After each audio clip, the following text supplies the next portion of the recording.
ministro Alexandre de Moraes, do STF, participou do 10º Fórum Jurídico de Lisboa, do Instituto do Direito Público. Em sua fala, Moraes fez comentários sobre as eleições que se aproximam e sobre o atual momento político e social do Brasil. Segundo o magistrado, o país enfrenta uma onda de ataques organizados às instituições, mas afirmou que todos, e principalmente o judiciário, saberão defender a democracia. O Brasil sabe como manter a sua democracia e o Poder Judiciário vai permanecer independente, corajoso, competente e destemido. Moraes afirmou ainda que só pode haver melhoria no sistema eleitoral se houver respeito à democracia. Não importa se a democracia se dá pelo presidencialismo, pelo semipresidencialismo, pelo parlamentarismo, o que importa é que haja democracia. O que importa é que haja respeito à vontade popular, o que importa é que haja respeito aos pilares essenciais da democracia por todas as autoridades constituídas.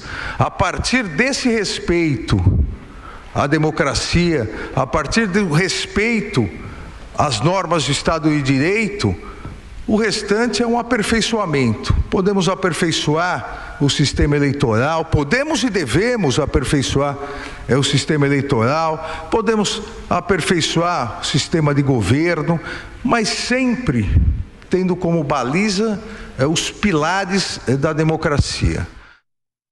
Moraes ainda agradeceu por ter o ministro Ricardo Lewandowski como vice no Tribunal Superior Eleitoral a partir de agosto. Com esse tema, a gente abre a edição desta quinta-feira de Os Pingos nos Is. Quero ouvir você, Roberto Mota, que achou dessas declarações do ministro Alexandre de Moraes. Boa noite, bem-vindo mais uma vez, Mota. Boa noite, Brown. Boa noite, Ana Paula, Augusto Nunes, Zé Maria. Boa noite à nossa audiência. Eu vou aproveitar esse episódio, Brown, e vou fazer duas recomendações de leitura. A primeira é de um livro chamado Linguagem e Silêncio, do escritor George Steiner. Eu vou ler um trecho curto. Quais são as relações da linguagem com as falsidades assassinas que ela foi obrigada a articular e consagrar em certos regimes totalitários? A outra recomendação de leitura é o livro 1984, de George Orwell. O livro descreve um país imaginário chamado Oceania, onde existiam 4 ministérios. O Ministério da Paz, que se ocupava com a guerra. O Ministério da Verdade, que se ocupava com a mentira. O Ministério do Amor, que se encarregava da tortura. E o Ministério da Abundância, que cuidava da fome. E aí diz George Orwell no livro: essas contradições não são acidentais, nem resultam de simples hipocrisia. Na verdade, são exercícios deliberados de duplipensar, que é a habilidade de manter na mente, ao mesmo tempo, 2 ideias contraditórias. Análise agora da Ana Paula Henkel. O que achou dessas falas, Ana? Boa noite. Boa noite, Vitor. Boa noite, Zé. Boa noite, Mota, mestre Augusto Nunes. E boa noite à nossa audiência maravilhosa. Bom, ele disse que é preciso respeito à democracia, aqui aspas que eu estava anotando enquanto ele estava falando. Respeito à vontade popular e aos pilares essenciais. Bom, todos os pilares essenciais e respeito à vontade popular, eles foram implodidos pelo STF e pelo ministro Alexandre de Moraes num inquérito ilegal, inconstitucional. Ele diz também que é preciso respeito às normas do Estado de Direito. Que Estado de Direito, senhor iluministro Alexandre de Moraes?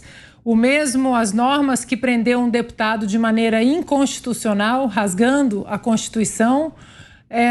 Pilares essenciais. Que pilares essenciais? Que sufocou um jornalista que hoje está em asilo político nos Estados Unidos. Estou falando do jornalista Alan dos Santos, que teve todas as suas redes sociais derrubadas.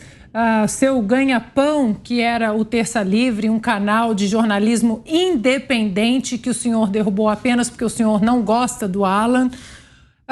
Respeito às normas de direito, queria perguntar ao senhor Alexandre de Moraes se dentro do respeito às normas do Estado de Direito existe a ação de bloquear as contas, as finanças de uma advogada que está no processo do deputado Daniel Silveira. A OAB até hoje não se pronunciou em relação a isso.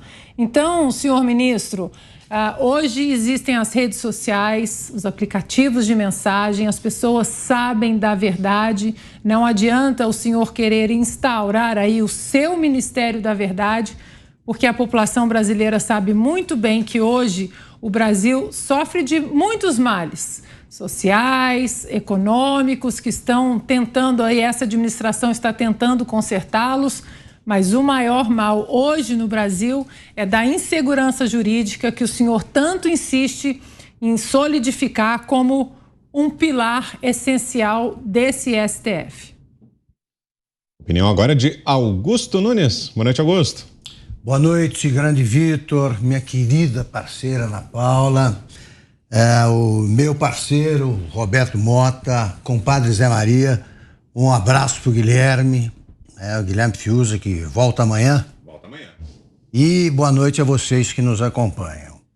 O ministro poderia evitar algumas redundâncias na sua fala, como, por exemplo, dizer que o Poder Judiciário é destemido e corajoso, isso significa a mesma coisa, para analisar, para explicar por que o STF aparece todos os dias nas páginas que tratam de política. Esse é um discurso político. Ninguém costuma ouvir um ministro do Supremo, porque fica evidente que cabe ao ministro do Supremo garantir o cumprimento das normas constitucionais, ponto. Só isso. É o guardião da Constituição, que não tem sido a Suprema Corte Brasileira. Não tem sido, é um fator de insegurança jurídica. Como eu tenho prometido, seguindo o exemplo do ministro, vai dar formular alguns ultimatos a ele, como ele faz com todo mundo, coisa que também não cabe ao ministro do Supremo. O ministro do Supremo deve ser imparcial e justo, ponto.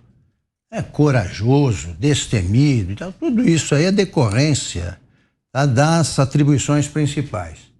Eu dou 7 dias de prazo para que o ministro informe quantas e quais são as ações que tramitam no Supremo Tribunal Federal, em que atua o escritório de que é sócia a mulher do ministro, que é advogada, mulher do ministro Alexandre de Moraes. 7 dias é um prazo bom. Eu quero saber quantos são os processos e se isso é legal. Vamos a Brasília agora. José Maria Trindade, queremos ouvi-lo também. Zé, boa noite.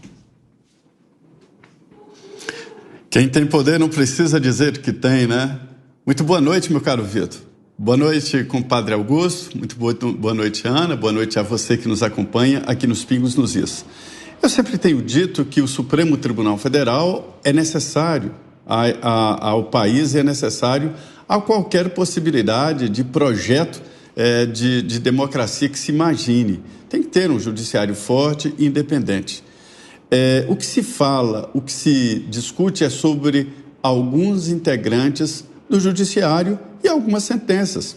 É natural também que na democracia se tenha a livre possibilidade de falar, a liberdade de expressão, vetado o anonimato, e nós não estamos sendo aqui anônimos ao fazer críticas a algumas medidas do Supremo, decisões de ministros do Supremo Tribunal Federal. Eu acho que o jogador que tenta mostrar músculo, né, ele na verdade quer intimidar alguém e não tem aquela força toda que ele tenta aparentar. Na natureza, há um repertório muito grande aí de animais, como pavões, que incham para ofuscar o adversário, para se colocar mais importante. Eu entendo que o Supremo Tribunal Federal tem sim muito poder, os ministros são poderosos, né? E acho que estamos passando por uma dificuldade no Supremo a ponto dos ministros terem que vir a público lembrar desses poderes, não precisavam. Eles têm sim muito poder, tanto é assim que estão tomando a dianteira em várias decisões importantes do país, reavaliando, revisando leis e emendas aprovadas pelo Congresso Nacional, nomeações pelo Executivo e vários pontos que o Supremo Tribunal Federal tem se colocado. Eu entendo que o judiciário é um termo muito mais amplo. É certo que o Supremo foi colocado como uma instância máxima, retirada ali a base de análise foi a democracia americana, com os ministros norte-americanos do Supremo Tribunal Federal, mas a ideia do Constituinte é que o integrante do Supremo deveria ficar apenas nas matérias constitucionais e não desceria a inquéritos, não desceria à delegacia de polícia e assim por diante. Então, o que eu ouço por aqui no Executivo e no Congresso, até entre adversários do presidente Jair Bolsonaro, para não dizer que é bolha, é de que há realmente um exagero de decisões em vários pontos do Supremo e que ele deveria se voltar para as atividades constitucionais. É do Supremo essa nobre competência de fazer o controle constitucional do país e nada mais do que isso.